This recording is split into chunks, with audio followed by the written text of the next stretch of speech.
this much sticks out, and really can't even put his hands together. And so he can't really use them to grab a hold of anything. Whatever T-Rex was, it was a bone-crushing animal. And bone-crushing is usually not something that is attributed to a predator. A predator can just kill its prey, eat what it wants to, and leave. It's the scavengers that come in and crush the bones and take everything that is left. Other paleontologists see a middle ground.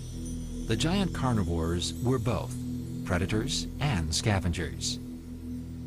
Any top predator must do both, must be ready to do both and do it well.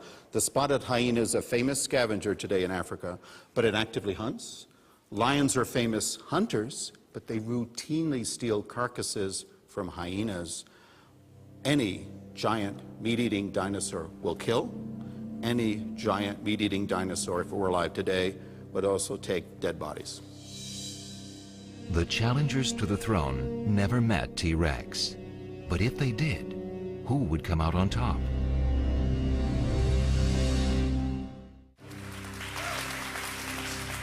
So kids, are we ready? Are we ready for the year of the dinosaur? All right, here we go. Finally, the public had a chance to see Giganotosaurus go head-to-head with T-Rex for the first time. Everyone, we're going to count down from 5. 5, 4, 3, 2, 1. Are we ready? Mary O'Donnell's full-scale cast of Giganotosaurus was erected inside the Academy of Natural Sciences in Philadelphia.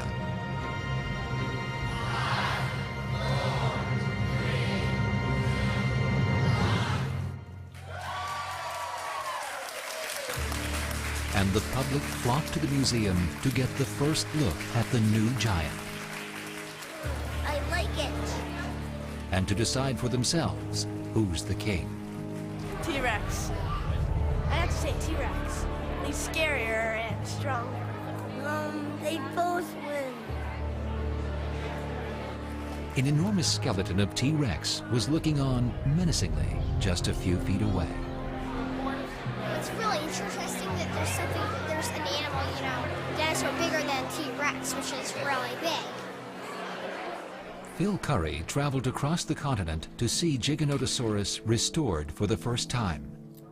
He was eager to know its true size. So far, it's pretty close to Tyrannosaurus rex in total body measure. The neck vertebrae are a little bit longer, but the vertebrae through the main part of the abdomen seem to be about the same length.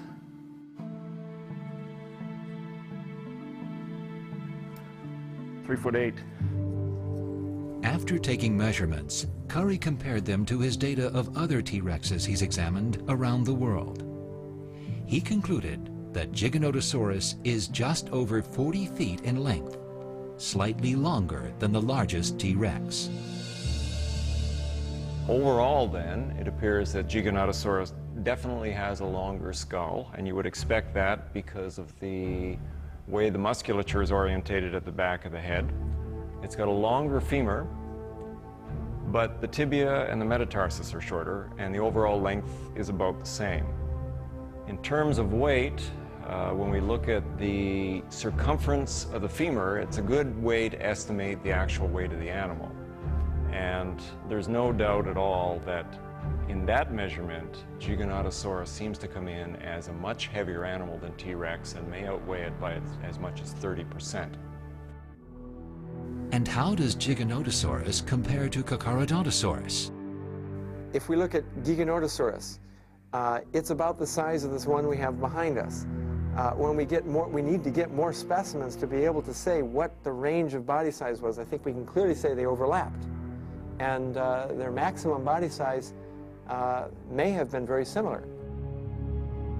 So in the final analysis, has T-Rex been dethroned as king of the dinosaurs? If you ask me, and people have, they do continuously, which of the 5 or 6 or 7 giant meat eaters is the ultimate king, I'd still have to say Professor Osborne was right in 1904 when he named this animal Tyrannosaurus rex. the tyrant lizard king. Because when push comes to shove, this animal bites much harder, penetrates more deeply than any other dinosaur. So has Tyrannosaurus rex been dethroned? I don't think so. I think the Tyrannosaurus rex is still one of the largest, maybe not the largest, but certainly one of the largest.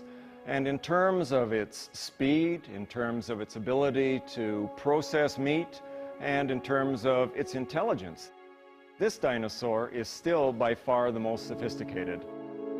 So as long as we keep looking at more primitive forms like Carcharodontosaurus and Giganotosaurus, I think that Tyrannosaurus rex still doesn't have to worry.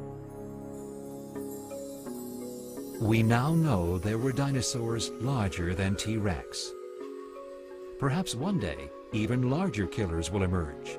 It's likely, in fact, with a new kind of dinosaur discovered, on average, every 6 weeks.